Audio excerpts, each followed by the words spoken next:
Assalamualaikum warahmatullahi wabarakatuh. Perkenalkan, nama saya Fani Alfariani, biasa dipanggil Fani. Saya sebagai peserta magang di Bimba AIUEO cabang Penggilingan. Di sini saya akan menjelaskan tentang tema hari kedua saya sebagai peserta magang, yaitu temanya tentang kurikulum dasar kedua. Dan saya akan menjawab beberapa pertanyaan. Yang pertama dengan metode individual system. Yang pertama, apa pengertian individual system? Individual system adalah metode pembelajaran yang menyesuaikan proses belajar dengan kemampuan, kebutuhan, dan kecepatan masing-masing anak sehingga setiap anak belajar sesuai tahap perkembangannya. Yang kedua, mengapa pendekatan harus individual system? Karena setiap anak memiliki kemampuan, minat, dan daya tangkap yang berbeda.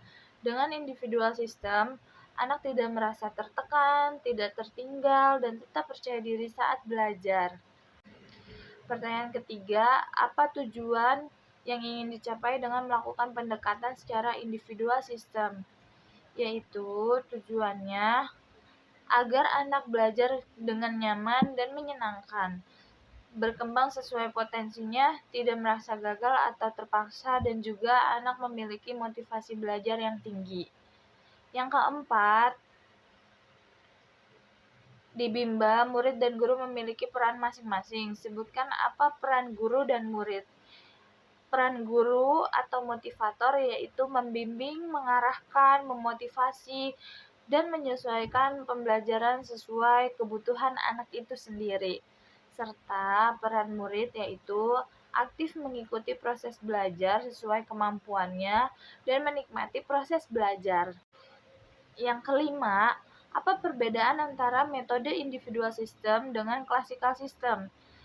Perbedaannya, individual system fokus pada satu anak, materi disesuaikan dengan kemampuan anak. Dan classical system fokus pada kelompok, materinya sama untuk semua anak. Pertanyaan keenam yaitu, bagaimana cara yang dilakukan motivator agar dapat melakukan pendekatan secara individual system? Yaitu dengan cara mengamati kemampuan anak, memberikan materi sesuai level anak, juga tidak membandingkan anak satu dengan yang lainnya. Pertanyaan ketujuh yaitu, apa dampak yang akan terjadi bila pendekatan dilakukan secara individual system? Yang terjadi, anak lebih percaya diri, senang belajar, berkembang secara optimal, dan juga tidak takut untuk mencoba. Pertanyaan kedelapan, apa dampak yang akan terjadi bila pendekatan dilakukan secara classical system? Yang terjadi, anak bisa merasa tertinggal dan tertekan, kurangnya percaya diri, kehilangan minat belajar, serta tidak berkembang secara maksimal. Lalu, pertanyaan selanjutnya mengenai metode variation skill. Yang pertama ada pertanyaan, apa pengertian variation skill? Yaitu keterampilan motivator dalam memvariasikan kegiatan belajar agar anak tidak bosan dan tetap antusias. Pertanyaan yang kedua, mengapa belajar harus divariasikan? Karena anak mudah bosan, variasi membuat belajar lebih menarik, menyenangkan, dan juga efektif. Pertanyaan yang ketiga, apa tujuan yang ingin dicapai dengan memvariasikan kegiatan belajar? Tujuannya agar suasana belajar menyenangkan, anak tetap fokus, dan semua aspek perkembangan anak ditempuh secara maksimal dan tersimulasi. Pertanyaan keempat, sebutkan 3 aspek belajar, yaitu kognitif, afektif, juga psikomotorik. Yang kelima, kegiatan apa yang termasuk aspek kognitif? Aspek kognitif itu yaitu membaca, menghitung, mengenal huruf, angka, warna, dan juga bentuk. Yang keenam, kegiatan apa yang termasuk aspek efektif? Aspek efektif itu sendiri memberi pujian, menumbuhkan rasa percaya diri, disiplin, sabar, dan juga semangat.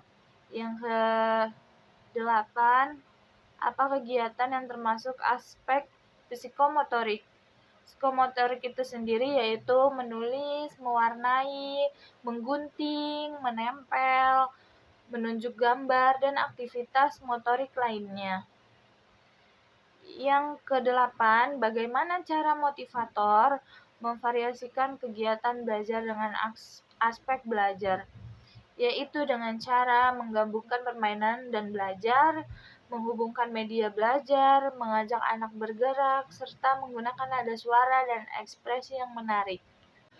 Selanjutnya, ada pertanyaan tentang teori dasar dalam psikologi pendidikan, yaitu yang pertama, apa yang dimaksud dengan the law of effect atau hukum akibat?